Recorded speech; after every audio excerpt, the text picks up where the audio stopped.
Olá, estamos aqui no programa Código de Honra, o programa de parceria entre o Instituto dos Advogados de São Paulo e o Tribunal de Justiça do Estado de São Paulo, TJSP. Esse programa hoje será gravado com a doutora Paula Tonani, ela que é advogada, doutora em Direito Econômico pela PUC de São Paulo e também diretora de Relações Institucionais do Instituto dos Advogados de São Paulo, IASP. Bom dia, doutora Paula, como vai? Tudo bem? Bom dia, tudo ótimo. É um prazer enorme tê-la aqui conosco. Eu que agradeço. A doutora Paula vai falar para nós sobre um assunto extremamente interessante, que é empreender no Brasil. Uma mulher empreendendo no Brasil. Antes de falar um pouco com a doutora Paula, e você vai entender um pouco melhor sobre isso, eu gostaria só de lhe pedir, você que é nosso telespectador, de participar do nosso programa. Mande para nós suas questões, mande para nós que tema você quer ouvir, que tema você quer saber, que nós vamos procurar os juristas mais qualificados para responder as suas dúvidas e ser entrevistado aqui no nosso programa. Doutora Paula, no momento em que vivemos no país hoje, ser um empreendedor é um desafio? Sem dúvida. Sem dúvida. A busca da segurança jurídica, de manter uma empresa aberta durante muitos anos, a busca pela excelência, seja na prestação de serviço, seja na produção de um bem ou de uma mercadoria qualquer, é um grande desafio no Brasil. E empreender é sinônimo de abrir uma startup? Então, o vocábulo startup, ele foi usado nos Estados Unidos há muitas décadas atrás, quando lá já se falava em empreender, e aqui esse modelo de se apresentar ainda não era tão comum. O vocábulo startup aqui no Brasil, ele surgiu como sinônimo de empreender, como uma das formas de empreender, nos anos 90, na época da bolha da internet, na época do início do uso dos computadores, mas mais especificamente por conta do Ministério da Ciência e Tecnologia, o MINC. Um dos primeiros programas de aceleração de investimento, um dos primeiros programas de acentuação de investimento foi na área de ciência e tecnologia, desenvolvido pelo próprio Ministério. E foi aí que se trouxe, que se importou, por assim dizer, o uso do vocábulo startup no Brasil. Startup não é sinônimo de empreender. Eu diria que startup é uma das formas, é uma das maneiras de se apresentar do empreendedorismo aqui no Brasil. E o que é empreender, na sua opinião? Empreender, na minha opinião, é gestar algo novo, né?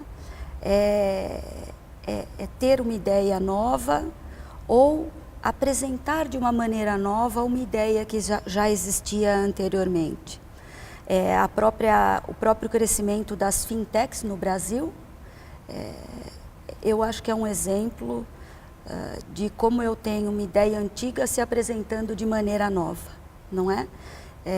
Empreender hoje no Brasil é sinônimo de ou ter uma ideia nova ou ter uma ideia antiga representada de maneira nova. E por que a senhora mencionou na nossa primeira questão que empreender no Brasil hoje é um desafio? Empreender hoje no Brasil é um desafio diante da necessidade de segurança jurídica, tanto para os empreendedores como para os investidores. Para empreender, eu preciso lá de uma série de ferramentas. Essas ferramentas que me conduzem à segurança jurídica. E uma dessas ferramentas é dinheiro, não é? É investimento, é capital de giro.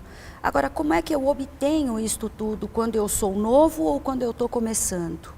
Se o país nos traz segurança. E por que então eu falo em desafio de empreender? Porque a gente precisa empreender em meio, ou investir, sob a ótica dos investidores, em meio, portanto, à necessidade de uma reforma política, de uma reforma fiscal, de uma reforma previdenciária, que precisa vir. E como que eu concilio essa necessidade de segurança jurídica com essa necessidade de empreender? Muito bem. Eu tenho um dado interessante do IBGE, de 2016, apesar de ser de 2016, é o último que a gente tem. Eu não sei se vocês sabiam, 60% das empresas que são abertas no Brasil fecham com menos de 5 anos e fecham com dívidas. É muito comum nos 2 primeiros anos de vida uma empresa ter uma reclamação trabalhista de valor muito alto, ter uma autuação fiscal de valor muito alto. Mas, Paula, por que isso acontece, né? Eu vejo que isso acontece porque o empreendedor no Brasil, ele ainda não está preocupado em mitigar risco. A gente não pode usar a desculpa da inexistência de algumas reformas, ou da inexistência, da existência de lacunas na legislação, para não mitigar os nossos riscos. Eles existem, muitas vezes eles afastam o investimento do Brasil, mas eles não podem ser motivo de eu, como empreendedor, não pretender a segurança jurídica. E como eu faço isso? Mitigando o risco. E eu só posso mitigar risco abandonando a ideia antiga de que eu tenho que proteger uma ideia para veicular, né, se vestir de uma ideia nova, que é aquela em que eu preciso proteger a execução da minha ideia, não é? Se você pega alguns discursos de empreendedores há 10, 20 anos atrás, a grande preocupação era ter uma ideia e protegê-la, como se eu pudesse colocá-la dentro de uma caixinha e ficar com ela ali. E aí, para isso, eu registrava a minha marca, registrava a minha patente. Hoje, isso já não é mais suficiente. Não basta eu ter a ideia, eu tenho que proteger a execução dela, não é? E como que o empresário hoje poderia proteger essa execução da ideia? Existem alguns tópicos que eu julgo que são essenciais. Você precisa fazer proteção de confidencialidade. Não há como não proteger confidencialidade. A confidencialidade sempre dizendo respeito à execução da ideia. Você precisa ter muito cuidado com a reforma trabalhista que veio, não é? Eu devo obedecê-la, não devo obedecê-la. Você deve ter muita cautela com o tipo societário, muita cautela com o regime tributário adotado. É muito comum no Brasil que as pessoas procurem um profissional e peçam, me abra uma empresa optante pelo Simples, como se o Simples fosse simples, não é? E por fim, registrar, logicamente, a marca, a patente, o que quer que esteja envolvido. E por fim, mas não menos importante, cuidar das normas regulatórias. Eu tenho assistido, por exemplo, alguns empreendedores na área de cosmético, né? Que não se preocupam se eu tenho uma norma regulatória ou não da Anvisa ou de qualquer outro órgão que seja a seguir. Eu observo que a preocupação das pessoas que empreendem hoje eu quero ter uma empresa optante pelo Simples, não é?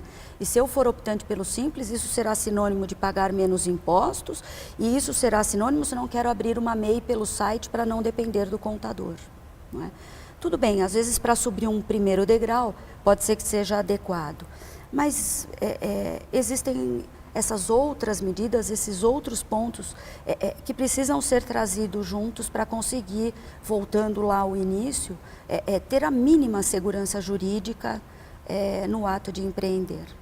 Eu gostaria de perguntar para você sobre a proteção da confidencialidade. Só que nós vamos falar sobre a proteção através da confidencialidade logo depois do nosso intervalo. Nos aguardem aí um minuto.